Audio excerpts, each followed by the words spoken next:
ఇప్పుడు తాజాగా పవన్ కళ్యాణ్కి వ్యతిరేకంగా కాపు రిజర్వేషన్ పోరాట సమితి రాజమండ్రి వేదికగా రాష్ట్ర వ్యాప్తంగా వచ్చిన కొంతమంది నాయకులతో గళమెత్తింది. దీన్ని సోషల్ మీడియాలో చాలామంది ఇది వైసీపీ బృందం కావాలని టార్గెట్ చేసి వీళ్ళంతా కూడా మాట్లాడుతున్నారంటున్నారు. ఈ కాపు రిజర్వేషన్ పోరాట సమితి వాళ్ళు ప్రధానంగా చెప్పింది ఏంటంటే, పవన్ కళ్యాణ్ పూర్తిగా చంద్రబాబు బాటలో వెళ్తున్నారు, మీరు తమిళనాడు సీఎం విజయ్ తరహాలో మీరు ఇండివిజువల్గా ఉంటే మీ వెనకాల మేము అంతా ఉంటాము, మీరు ఎందుకు లొంగిపోతున్నారు అనేది వాళ్ళ వాదన. నెక్స్ట్ వాళ్ళు ఇండివిజువల్గా వెళ్ళాలి, పవన్ కళ్యాణ్ ఇండివిజువల్గా నిర్ణయాలు తీసుకోవాలి, ఇది సరికాదు, తర్వాత కాపులకి మీరు వచ్చిన తర్వాత జరిగింది ఏమీ ఉపకారం లేదు అనేది వారి వాదన. దీన్ని ఎలా చూడాలి? ఇది ఎవరు ఆడిస్తున్న నాటకం అంటారు? ఏమండి, ఒకటి నిజమండి, పవన్ కళ్యాణ్ గారు చాలా స్పష్టంగా చెప్తున్నారు, మనం ప్రభుత్వాన్ని ఏర్పాటు చేయడానికి రాలేదు, మనం అనుభవం ఉన్నటువంటి వాళ్ళు కూడా ప్రయాణం చేయడానికి వచ్చాం, అందులో భాగంగానే చంద్రబాబు నాయుడు గారితో నేను ప్రయాణం చేస్తున్నాను, ఇష్టం ఉన్నవాళ్ళు ఉండండి, లేని వాళ్ళు పోండి అని చెప్పారు. అలాగే అతను కాపుల కోసం మాట్లాడుతున్నారు, ఈ మధ్యకాలంలో ఎక్కువగా కులాల కోసం మాట్లాడుతున్నారు.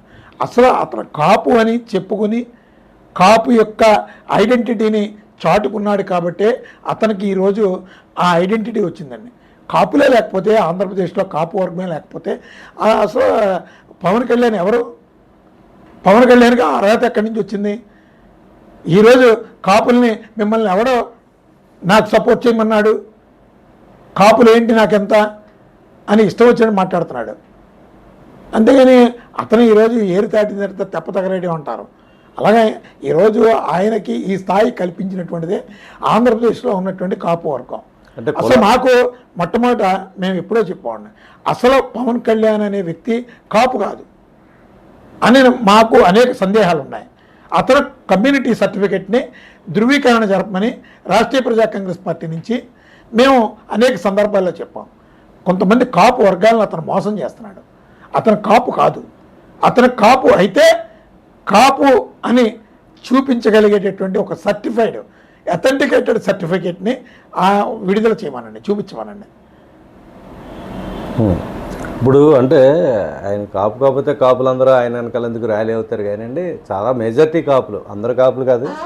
దీని వెనకాల ఎవరో కుట్ర ఉంది, పవన్ కళ్యాణ్ కావాలని బయటికి తీసుకురావాలి కూటమిలోంచి అనే కుట్ర జరుగుతుంది, ఇది వైసీపీ ఆడిస్తున్న నాటకం అన్నది కూటమి తరపున కానీ జనసేన వర్గీయులు కానీ వీళ్ళందరూ కూడా ట్రోల్ చేస్తున్నారు. దీన్ని ఎలా చూడాలి? ఇప్పుడు మీరు ఒకటి, అతను కాపే అని చెప్పారు మీరు.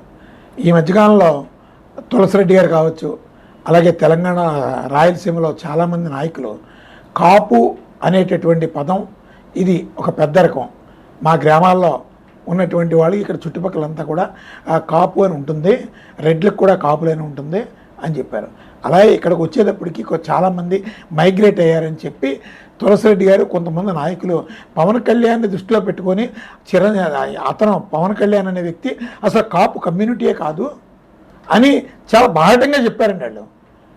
ఇప్పుడు కొంతమంది ప్రశ్నించకపోవచ్చు, ముందు తప్పేంటి? ఇప్పుడు నేనున్నాను, నేను సూర్యవంశ క్షత్రియుణ్ణి అని నిరూపించుకోగలను. నేను నిరూపించుకోవడానికి నాకు ఒక సర్టిఫైడ్ ఐడెంటిటీ ఉంది. నేను అడిగాను, చూపించమనండి. అతను కాపు కాదు, నాకు కులం లేదని అతను అనేక సందర్భాల్లో చెప్పాడు. అలాగే నాకు కులం ఉంది, నాకు కాపులైనా నన్ను కాపులని భావించి నన్ను గెలిపించండి అని అన్నాడు. అతను 4-5 మాటలు మాట్లాడారు. అంటే కులాలని మతాలని కలిపే రాజకీయం చేస్తారని వాళ్ళు బయలులో కూడా పెట్టుకున్న సందర్భాలు, వాళ్ళ మేనిఫెస్టోలో జనసేన ప్రకటించిన నేపథ్యం చూడడం, తర్వాత కులంతో సంబంధం లేదు అనేది ఆయన చాలాసార్లు మీరు చెప్పినట్లు స్పష్టం చేయడం జరిగింది. ఇటీవల కాలంలో కాపులు తమ నాయకుడిగా ఓన్ చేసుకుంటే ఆయన మాత్రం ఏం చేస్తారనుకోవాలి? ఇప్పుడు ఓన్ చేసుకోవడం తప్పులేదండి, ఎవరైనా ఓన్ చేసుకోవచ్చు. అందుకని ఓన్ చేసుకున్నందుకు కాపులకి చేతుడి నమస్కరించాలి. ఎందుకంటే వాళ్ళ మానవత్వానికి, వాళ్ళ హృదయాలకి, ఎందుకంటే వాళ్ళు పవన్ కళ్యాణ్ కాపు అని చెప్పాడు, సరే అనుమానం ప్రత్యతిగా ఉండదు కదా. వాళ్ళు కాపు అని చెప్పారు కాబట్టి వాళ్ళు స్వీకరించారు. అలాగే ఆ కుటుంబానికి ఒక అద్భుతమైనటువంటి భవిష్యత్తుని ఇచ్చారు కాపు వర్గం అంతా. సహజంగా మా ఆంధ్రప్రదేశ్ కాపులు ఎలా ఉంటారంటే ప్రతివాడికి నమ్మి మోసపోయి వాళ్ళ జీవితాలని పాడు చేసుకోవడం అనేది సహజంగా ఆంధ్రప్రదేశ్లో కాపు వర్గం చాలా వరకు వాళ్ళ ఆస్తులను నాశనం చేసుకుంటారు, అలాగే వాళ్ళ జీవితాలను నాశనం చేసుకుంటారు, యుక్త వయసుని నాశనం చేసుకుంటారు. వాళ్ళందరూ కూడా ఎవరికో ఒకరికి సాక్రిఫైస్ అండి. అంత గొప్ప హ్యూమనిటీ ఉన్నటువంటి కమ్యూనిటీ మా ఆంధ్రప్రదేశ్లో ఉన్నటువంటి కాపు వర్గం. అందులో మా గోదావరి జిల్లా కాపులందరూ కూడా చాలామందికి పొలిటికల్గా లైఫ్ ఇచ్చారు. అందుకని ఇక్కడ కాపులు జీవితాన్ని ఇవ్వడానికి, ఆ జీవితాన్ని పొందినటువంటి వ్యక్తి కాపు అవ్వడానికి సంబంధం లేదు ఇక్కడ. ఈ రెండింటినీ ఒక కోణంలో చూడద్దు. అందుకని ఆంధ్రప్రదేశ్లో అతను చెప్పుకున్నాడు. ఇప్పుడు మేము అడుగుతున్నాం కదా, ప్రూవ్ చేయి, కాకపోతే నన్ను ప్రూవ్ చేయమంటారా చెప్పండి, నేను ప్రూవ్ చేస్తాను. నన్ను కూడా కోచింగ్ చేయొచ్చు. సరే, ఇప్పుడు కుట్ర అంటున్నారు. ఎంతవరకు కుట్ర, లేకపోతే ఇది సహజంగా వచ్చిన దాన్ని ఏమంటారు, ఫైర్ అంటారా? ఏదండి కుట్ర? ఇప్పుడు పవన్ కళ్యాణ్ మీద కాపులు తిరుగుబాటు కొన్ని వర్గాల్లో మొదలైంది. ఇది కేవలం వైసీపీ వెనకాల ఆడిస్తున్న నాటకం అన్నది పవన్ అభిమానించే వాళ్ళ మాట. ప్రత్యర్థి రాజకీయ పార్టీ మీద ఆరోపణ చేయడం అనేది సహజంగా ఏ అధికారంలో ఉన్నటువంటి రాజకీయ పార్టీ చేసేదే. అలా కూటమి నుంచి ఆ వాయిస్ అదే వస్తుంది. ఇప్పుడు నీ వర్గం అని చెప్పుకుంటూ నువ్వు నిన్న మొన్నటిదాకా వాళ్ళని బాధ పెట్టావు, వాళ్ళ జీవితాలను నాశనం చేసావు. వాళ్ళు ఇప్పుడిప్పుడు జ్ఞానోదయం అవుతున్నారు. అవి నీ వ్యతిరేకతనే, నువ్వు చేస్తున్నటువంటి తప్పుల్ని వేలెట్టి చూపిస్తున్నారు. ఇన్నాళ్ళు వాళ్ళు వైసీపీ కాదా, ఈరోజు వాళ్ళు వైసీపీ అని నిన్ను వేలెట్టి చూపిస్తే వైసీపీ అయ్యారా? ప్రశ్నించే పరిస్థితి వాళ్ళు ఎవరికి లేదా? ప్రశ్నించడానికే పుట్టింది జనసేన అని చెప్పుకుని నువ్వు రాజకీయాల్లోకి వచ్చావు కదా. మరి అలాంటప్పుడు వాళ్ళు ఇప్పుడు ప్రశ్నిస్తే వాళ్ళు వైసీపీ పార్టీయా? కానీ ఇవన్నీ కూడా చిన్నపిల్లల మాటలు. కానీ పవన్ కళ్యాణ్ అవగాహన రచం. నా వరకు నేను పవన్ కళ్యాణ్ని సీరియస్ పొలిటీషియన్గా మేము లెక్క పెట్టవాడిని. ఎందుకంటే అతను కొంతమంది వ్యూవర్స్ ఉన్నారు, కొంతమంది అభిమానులు రోడ్డు ఎక్కి మాట్లాడతారు అని అతను గొప్ప నాయకుడు అని అతను అనుకుంటాడు. అతను ఏ పార్టీ నాయకుడో ఈజీగా అర్థమవుతుంది. 2 చోట్ల పోటీ చేశాడు, అతను ఓటింగ్ ఏంటో తెలుసు, అతనికి ఉన్నటువంటి ప్రజాభిమానం ఏంటో తెలుసు. అలాగే చంద్రబాబు నాయుడు గారి దగ్గర నువ్వు రాజీ పడిన తర్వాత నీ బలాన్ని తెలుసుకొని చంద్రబాబు నాయుడు గారి దగ్గరికి వెళ్ళి మోకాళ్ళు మొక్కితే నీకు ఒక జీవితాన్ని ఇచ్చాడు. ఆయన నీకు ఒక జీవితాన్ని ఇచ్చాడు రాజకీయంగా. అందుకని నువ్వు ఆ కృతజ్ఞత భావంగా తెలుగుదేశం పార్టీకి విధేయుడిగా ఉండడం తప్పులేదు. మరో 15 ఏళ్ల పాటు చంద్రబాబు నాయుడు గారు రాజకీయ ముఖ్యమంత్రిగా ఉండాలనుకోవడం నీ కృతజ్ఞతకి నిజంగా అభినందించాలి. కాకపోతే జనసేన పార్టీగా ఈ విధమైనటువంటి పార్టీ చేయకూడదు. ఉగ్రవాద సంస్థలో స్లీపర్ సెల్స్ ఉంటాయండి. స్లీపర్ సెల్స్ పని చేసేది ఏంటంటే మామూలుగా జనాల్లో కలుస్తుంటారు. అలాగే దానికి జనసేన పార్టీ పెట్టక్కర్లేదు. చంద్రబాబు నాయుడు గారు ముఖ్యమంత్రిగా ఉండాలి అనంటే నీకు జనసేన పార్టీ ఎందుకు? నీకు ప్రత్యేక నాయకత్వం ఎందుకు? ప్రజలు మోసం చేయడం ఎందుకు? ఆంధ్రప్రదేశ్ ప్రజల్ని జీవితాలని నాశనం చేయడం ఎందుకు? సార్, ఇదే మాట 2014-19లో అన్నారు. 19లో మళ్ళీ ఆయన సొంతంగా పోటీ చేశారు. ఖచ్చితంగా 2029లో పవన్ కళ్యాణ్ చంద్రబాబు సపోర్ట్ చేసే అవకాశం ఉందా? రాజకీయాల్లో రాత్రి పరిణామాలు మార్పు సార్. మీరు అన్నది నిజమే. రాజకీయాల్లో నిలకడ ఉండదు, వెంటనే పరిణామాలు మార్చుకుంటాయి. అందుకు కేసీఆర్ ప్రత్యక్ష సాక్షి. తెలంగాణ ఇస్తే కాళ్ళు మొక్కుతానని చెప్పి సోనియా గాంధీని కుటుంబం అంతా వెళ్ళి కాళ్ళు మొక్కుతామని అన్నాడు. అది నమ్మి ఆమె ప్రకటించిన వెంటనే సొంత జెండా ఎగరేశాడు. కానీ ఇక్కడ పవన్ కళ్యాణ్కి వచ్చేసరికి ఆ పరిస్థితుల్లో పవన్ కళ్యాణ్కి ఒక భయం వెంటాడుతుంది. ఆ భయం అతని వ్యక్తిగతం. అది చంద్రబాబు నాయుడు గారికి తెలియాలి, కూటమి ప్రభుత్వానికి తెలియాలి. అనేక సందర్భాల్లో బయట కూడా అనేక చర్చలు కొంత రెలవెంట్గా నడిచినాయి.